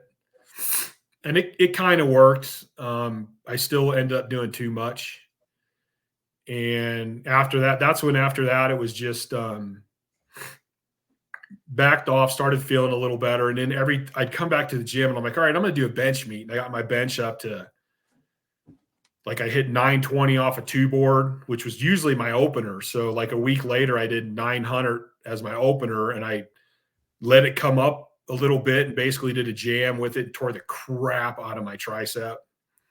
And it was just like injury after injury after injury. And then finally I went, you know what, Chad, you got to like just get better. And at that point I stopped lifting heavy, dropped a bunch of weight. And actually that's when I really started focusing on my mental health and getting a lot better. And like, I don't think I've had a full night of insomnia in like 5 years now. I haven't had bad depression in 5 to 7 years. I mean, I've had my bad days, but nothing like what I had before. So I think I've got that kind of under control now. But I still look back and go, even though I was putting up good numbers and even though I was backing off more than most people, I should have backed off more. I should have done less, or what I should have done probably is taking more time to just completely get out of the gym for a while, which is what I ended up doing later. Over the last probably 5 to 7 years, I've like let myself get really weak on purpose though. Like I took my training and went, Chad, you can't lift anything over this weight. You can't do anything under 20 reps. Because I still always train. And I mean, there was a couple points over the last 7 years where I couldn't bench 300 pounds. And for me, that's like, dude, I feel like a complete sissy because I can't bench 300 pounds. But I think it's what I needed to do to let my central nervous system chill out and relax. And then it's also been fun for me to test out different programs and different theories that I always wanted to try, but I always had a meet coming up. Yeah. So I'm like, all right, I can't bench 300 pounds. It's a good time to try this and see if I can get my bench back up. And like every program I do, as long as I auto-regulate myself, I get strong. Which kind of leads me back to what we were talking about earlier about programming is important, but it's only so important. Yeah. Yeah. That's in terms of the trying, like you said, because I don't compete at that kind of degree anymore either. And now I test stuff that I'm going to do with my athletes. I mean, I was literally doing a trap bar speed pull off the racks versus quadded mini bands because I'm trying to help a volleyball girl crank her vertical up before she goes off to play in college. She's been coming to us for like 4 years, so her training age is probably one of the top in the gym. And she was in the gym while I was training, and I was literally testing it. And she was asked what I was doing. I was like, I'm actually doing this because you're going to do it, but I've got to run it through my test myself to see what I think about it. And, am I feeling like I can jump higher and be more explosive? And, I'm using the rep 1 unit to measure the speed so that, again, I know what parameters I'm actually training so that I can help you. And that's basically how I still bench heavy. I will say I still bench heavy. Shoulders and elbows don't feel good. So I do that. I still got a max effort day that I hit with my wife, but all my lower body stuff looks more athletic, and, I'll do some bro stuff at the tail end just so my legs feel good. But outside of that, it's just what makes me feel good about training and making, again, like I said, making progress. I can make progress on other stuff other than barbell lifts. So, but on the mental health side, I guess, since you've been all through to that, I guess if anybody's ever listening and happens to feel like they're in that spot with you, I guess, what words of wisdom do you have to say, having been in that position? And through my experience, and I've talked, a lot of people have opened up to me, and I've talked to them about it and about their training and what's going on. Like, I think lifting weights is absolutely great for mental health. But there's a point where it's no longer great. Mm-hmm. And that if you're a normal person and you overtrain, you're going to have symptoms of overtraining. If you already suffer with mental health, overtraining is going to be horrible. And it's something you need to be a little more aware of, and aware of your sleep, because sleep and mental health, I think, are totally connected. So I've had people that are ready to quit powerlifting. I've had people that are like in deep, bad depression. And the first thing I tell them is like, dude, take 2 weeks off. Like, walk every day, stretch every day, like do something active every day, but take a couple weeks off. Just let your central nervous system relax. And almost every one of them starts feeling better. So I think it's I think that central nervous system overtraining is really tied to, and you think about it, if you start overtraining, it messes up the chemicals in your brain. It messes up your hormones. Like, there's guys that have low tests. Well, it's because they beat the crap out of themselves and overtrain so bad. That's why they have low tests. Mm-hmm. Like, if they would relax and let their body recover, their tests would probably go up. So why wouldn't it also affect the chemicals in your brain just the same? And I think on that subject, I can get bigger and stronger, and I can make my muscles bigger. I can make my bones denser. I can make my tendons and ligaments thicker, but my organs are going to stay the same size. My pituitary doesn't grow.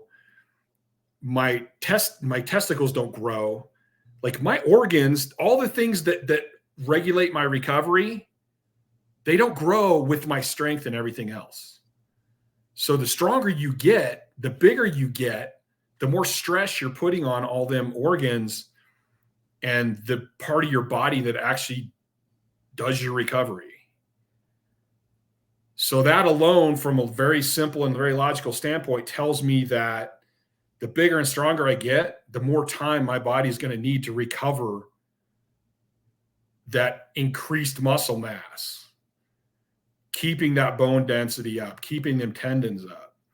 And I think that breaks down to a mental health level too, of you're already on the verge. If you deal with mental health, you're already kind of on that cusp. You're going to fall over the edge easier, just like with overtraining. So I think that's, in a way, that could be a good auto-regulating thing. Right. Yeah. If you deal with mental health and all of a sudden it starts getting worse and you start having a couple of bad days, maybe that's your sign to go, hey, my body needs a little more rest. And I need to go back to, I'm really, really big right now on walking. No headphones, no nothing, just walking and thinking. I just did a post on Instagram about that. And having conversations with yourself and thinking. But one of the best things for mental health is getting out in nature and walking and being around nature. Like a lot of people, for me, it recharges me. Like I need to be out in nature. And so you can take that time that you were putting into the gym, move it into something that's going to be much better for your mental health and not put that stress on your body. But again, it's a little different for everybody. Everybody's a little different. But from what I've seen, everybody with a mental health issue, when they overtrain, it gets worse. And it gets worse a little bit at a time. I mean, I look back at my story now because I spend a lot of time thinking about my lifting career and all that stuff. Not in terms of, I'm perfectly happy and content with everything I did. I love everything I did. I would do it all the same. But if I could go back and know what I know now, like I try to go back and think about it to go, what could I have made better so that I can do that with my clients? I don't want anybody to go through what I went through. I want them to get stronger, faster, and healthier. But one of the things I would have did is I would have paid more attention to my mental health and how easily it is to slip into bad habits and how easily it is to let, like, I mean, a lot of people, their sleep will get bad and they won't even pay attention to it. And then before you know it, they're having insomnia episodes. And it's like you could see it. Hindsight's 2020. You look back and you go, well, damn, that's obvious. But when it's happening, you don't see it. So we need to really, really work in life to make the unconscious conscious and pay attention to those things.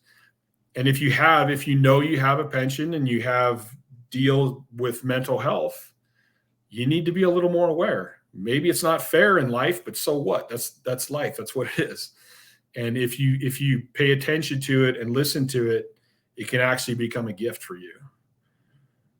Like the auto-regulation thing.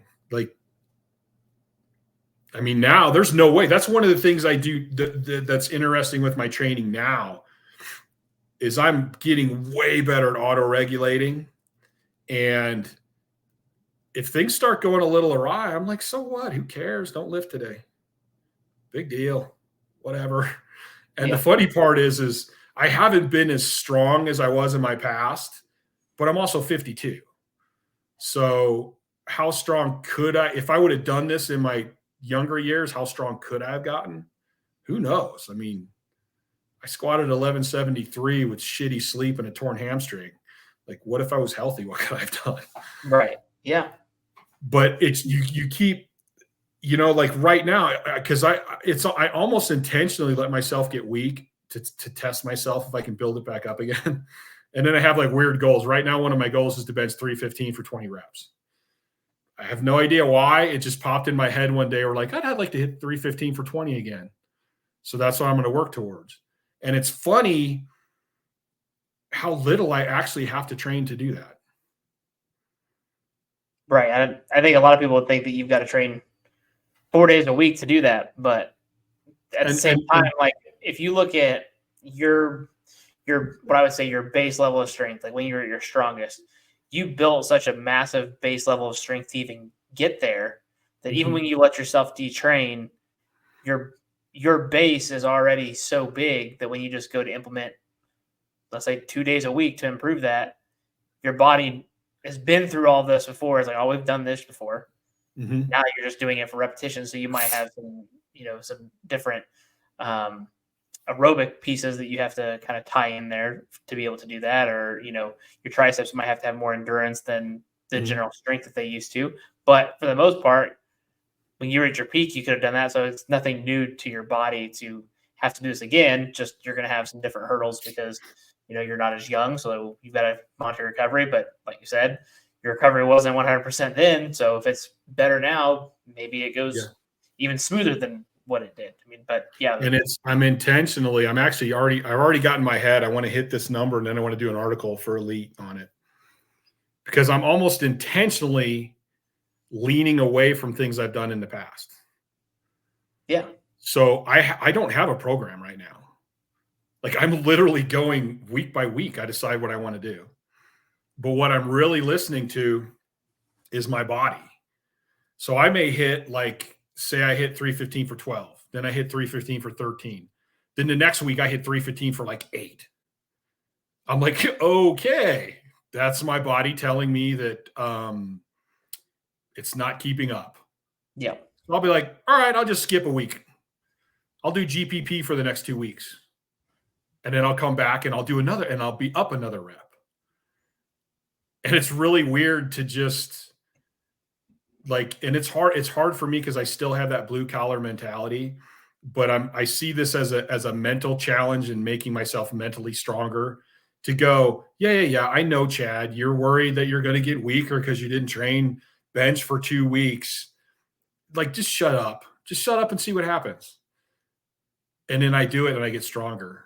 And I'm like, damn, that's weird. But it's also, I mean, even though, because I'm like you, I've kind of got a blue collar experience to work through stuff, but it's essentially working on your discipline more than anything else. Mm-hmm. Granted, it's auto-regulation discipline, but again, you're having to talk yourself out of doing something that you would normally want to do. And every lifter or athlete is going to have to deal with that you have to be disciplined if you want to be the best at whatever you're doing, whether it be pitching 315 for 20 or squatting a world record or, going pro in sports. It doesn't matter. You have to be disciplined in something to be able to get there. And usually it's a lot of facets, but I mean, that's the way that I look at what you just said was you're just challenging your discipline on your auto regulation. And if you stick to it and the way that you're training, you're going to get it, but it's a different challenge for you. I'm really going, okay, let's see, how do I say this? I'm finding out that I have a tendency to think in emotions, and I'm trying to go, no, wait a minute. Why do you think you need to do more? What does your logic say? And I'm actually fascinated by, I love HIIT training. Mm-hmm. I know a lot of people bag on HIIT training, but I'm fascinated with Arthur Jones, Mike Menser, Dorian Yates, and because they say a lot of things that to me are very just straightforward, logical. And so I think about them a lot during this phase, because even Dorian Yates said, listen, if you do something for a month and you don't make a gain, why are you going to continue to do it? Mm-hmm. And a lot of times when I try to get athletes or power lifters to back off and take a little more rest, they want to fight me. And they'll go, no, I need to do more. And I go, why do you need to do more? They go, because I just know. And I go, well, what if you backed off a little bit? They're like, because it won't work. And I go, well, how do you know? I just know. I go, okay, well, have you been in this position before and then tried doing more? And they're like, yeah. And I go, and what happened? They're like, I got beat up or I got injured. And I'm like, okay, have you ever tried backing off? No. I'm like, so how do you know backing off doesn't work? And why do you want to do more when you've done more before and it didn't work? Well, I just know. And I'm like, can you hear what you're saying? Like, do you see that there's no logic to what you're talking about? And so I try to get myself that and go, Chad, you're running into that blue collar thinking, and it's all emotion. It's ego. It's not logic. Logically look at what's going on. And when I do that, I go, yeah, I mean, I'm not doing less because I'm not training enough. Like, I've never lost 5 reps in a week because I wasn't training hard enough. Right. Like, so that tells me my body is not keeping up and I need a little more rest. And it was funny. I've told this story a few times when one of the big things through my conjugate was I don't like the idea of scheduled deloads. I'm not saying it's bad. I'm not saying it's wrong. I'm saying my personality doesn't like knowing that every 4th week I'm going to deload. Yeah, I agree with that. Because it bums me out. So it was funny that when this was happening at the time, Mark Bartley was having the same problem with his team on the other side of the country. And I didn't know this. I found out about this later talking to him and talking to Dave. We kind of ran into the same problem. We both came up with the idea like, listen, trying to get all 4 of these sessions in a week is just beating everybody up. And every 4th or 5th week, everybody goes to shit. And I'm talking people on my team that sleep, littler people, skinny people, everybody's going to shit. So at the same time, Mark decides he's going to start, let's just deload every 4th week. And I'm like, I don't want to deload I hate the idea of that. I go, I would rather spread those 4 days out to 8, 9, 10 days instead of 7 and not have to deload every 4th week. So we started spreading them out. And at one point we got to the point where I just jumped from 12 to 14. And every time I added days in, it would take me months to actually pull the trigger because I'm that blue collar thing. Like, no, really? Do we really need more? Like, I like training. I want to train. And I always had to keep going back to, well, what do you want to do? Are you doing this because you want to train? Or are you doing this because you want to be the best? And anyway, my one partner, Scott, who I only know a few guys that have done 1,000 pounds drug-free in a squat. He had done 9 and we were really pushing him to go to 1,000. And we argued and argued. And he's like, I can't go to 14. Like, I'll be undertrained. It won't be any good. I'm going to get weaker. And at one point I go, listen, here's the deal, dude. This is normally a little bit of a democracy, but I'm still the goddamn king. This is my team. We're going to 14 days because everyone needs it. Whether you want to believe it or not is up to you. And so he threatened to train on his own, but he never did. He kept training with us. And like 6 months later, he did another meet, smoked 1,000. And I'm grinning ear to ear afterwards. He looks over at me and he's like, shut up. I don't even want to hear it. And I'm like, you needed more rest. It's so ingrained in us that more is better. And here's my caveat. Yes, more is better, but define more. Right. You don't need more training. You need more recovery. You need more sleep. You need more nutrition. And if that doesn't work, you need more time. Mm-hmm. But people want to go more, train, harder. It's like you're beat up. You think more training is going to help you? Like, it doesn't even make sense. It's not even logical. Yeah. I think training, especially like strength training, is one of the few things where that's not the case. Like, if I want to get better at shooting free throws, I do need to shoot more free throws. Yes. But it's such a low stimulating activity that you can do it that many times. Eventually, I'm sure you shot free throws for every second of the day for a whole day. You would probably have some kind of wrist tendinopathy at some point. Yes. And then, I agree. Get back to you're going to need more recovery or more rest. But most people are never going to shoot that many free throws in a day. So it's not that big of an issue. But lifting, because the loads are so heavier and it's so much more, every single repetition is so much more taxing, you can't do that. Like, you literally can't. And but I do like the way they looked at that. It's not that you don't need more lifting, you need more of all the other stuff. Mm-hmm. Then maybe you can do more lifting if all those things are completely maxed out. Then you'll be like, okay, I can't train 5 days a week because everything's in tip-top shape and you can recover from everything. But even then, you have to monitor your loads. So you can't just like we said earlier, if you're going to go super heavy, you're going to need more recovery. But if you want to train more, you can't go as heavy. Yep. And the Bulgarians are the living proof of that. I mean, they tried it. And the genetic elite ones were the only ones that I say made it through. They just still didn't even really make it through. They just were the ones that were able to last long enough to do it. And even at that, it's like, well, how many Olympics did you get out of them? Yeah. When you could have got 3, did you get 1? Mm-hmm. It was kind of interesting because I interviewed Matt Wenning not too long ago too, and we were talking about like picking coaches and stuff like that. And he mentioned something about, I want the guy that's been to the top and is older now and is still healthy. And I used to get shit from from certain guys because I didn't train 5 days a week heavy. And I go, but it's funny now I'm 52. I don't have any shoulder issues. I don't have any knee issues. I don't have any hip issues. I had one back issue from when I had my granite business and doing that labor and then not recovering. But even now we're getting that fixed up and my back's feeling great. So I got through lifting at the top level and I'm older. I can still lift and I have no joint issues. I take my BMX bikes out and ride them all the time and I'm perfectly fine. So maybe again, that's the more thing isn't the best way. Right. Okay, well, Chad, that's all I've got for you. My final question that I do at the end of every episode is I want to know what's next for Chad. That can be training related, life related, goal related. We talked about the 315 for 20. Just what is next for you?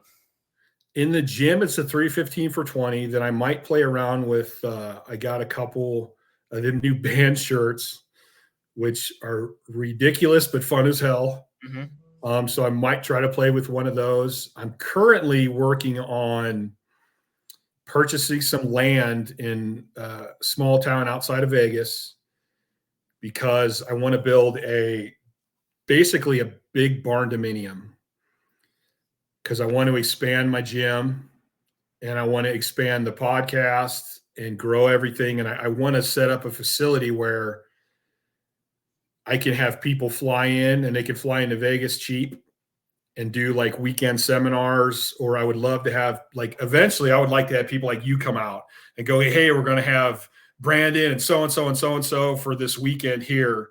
And like everybody can come to this one facility and do that. Cause I really want to expand.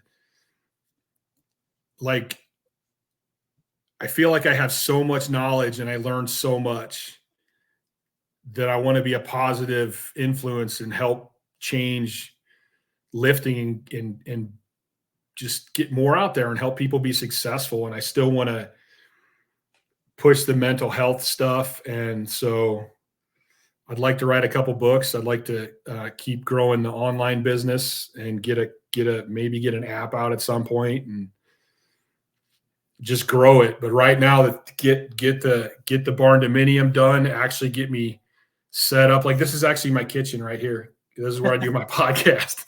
I'd like to get a regular podcast booth and expand that stuff and just create a community of people that actually, as much as I love going crazy and I kind of still like that meathead mentality, I want people to be able to do this and be healthy and not suffer. Like there's a big thing about you can't have balance and be a top person. And I'm like, well, wait a minute. First of all, define balance. Like, yeah, it's not going to be equal, but you can still have balance and you can still reach the top level and be healthy and walk away from it. You know, I kind of had that. If it kills me, it kills me. Like, no, that's stupid. Like, you can reach the top level and still live the rest of your life great. You know, so I want to kind of change some of the mentalities out there and just keep expanding all that stuff. That's awesome. That's cool. Well, the stuff that you do put out is fantastic. And like I said at the beginning, it's crazy to think that we've known each other more than a decade now. It just seems like just yesterday you were screaming in the back of my head when I was going to take a squat. And then all the interactions that we've had in between through Elite have been awesome. Like I said, I think you're one of the more technical lifters that I've ever been around. And I think it's from a technical perspective, I have learned a lot from you and being able to pass that on is cool. So you've already done, at least for me, you've already been doing that for a decade, if not longer in my book. So to see you expand on that's really cool. And for people that want to know more about Chad, you can find him on Instagram. His Courage Barbell YouTube channel and podcast are awesome. He's got great guests on there. I highly suggest you listen to those episodes. I enjoy listening to them myself. And he can also find him at couragebarbell.com. And if you happen to you're still in the Reno area, right? Yeah. Okay. If you're in the Reno area and you're not going to see Chad, for any kind of lifting help, I think you're doing yourself a huge disservice, because Chad's got quite the setup in his garage and knows his stuff, and I don't doubt that he can't help you. And obviously, if you got a question, then just reach out to him, because I know he'll help you there too. So, do you have anything else to add, Chad? I'm honored. Like, you said a whole bunch of nice shit about me. Well, it's very well deserved, man. I still remember that first that seminar with you and Casey. Yes. And talking to Dave, and Dave's like, I'm going to have a competition. Should I have a competition? I'm like, hell yeah, you should. And he's like, I'm going to give one of them a sponsor. And like, just that whole day was so cool. And then for him at the end, I'm like, dude, they both did fucking awesome, man. And Dave's like, all right, I'm giving them both a scholar, or giving them both a sponsorship. That was a cool day. You guys both did unbelievable. Yeah, that was obviously we both never saw that coming, but I still think that was, for me, even back then, I didn't know that I would ever go on to hit a world record, but to me, that day still means more than any world record that I hit. I think it said, it just said, I looked up to everybody in that company, and I think even losing to Casey beat my butt, to still be in that position, I think is really cool. And obviously, it's done nothing but foster awesome relationships with everybody from Elite FTS that I've met. I feel like 90% plus of the people that I met through Elite FTS, I still talk to, interact with. Yeah. Still learn from. They're still writing articles, still see them at meets. It's literally a never skipped beat. And I think that's a very unique thing that Dave's created, and he's obviously continuing to grow everything well. So definitely a very cool day. And I like to think that Dave can't duplicate or top that day, but maybe he can. But every time I think of like learn and train seminars, that's the day that I think of. That was I tell stories about that day often. There was a lot of cool stuff happened. Yes. Yeah. All right. Well, Chad, again, thanks again. I appreciate it. And if anybody has any questions, please reach out to Chad. I know he'd be more than happy to help you, and just make sure you connect with him. Thanks again, Chad. All right. Thank you, man. That was great.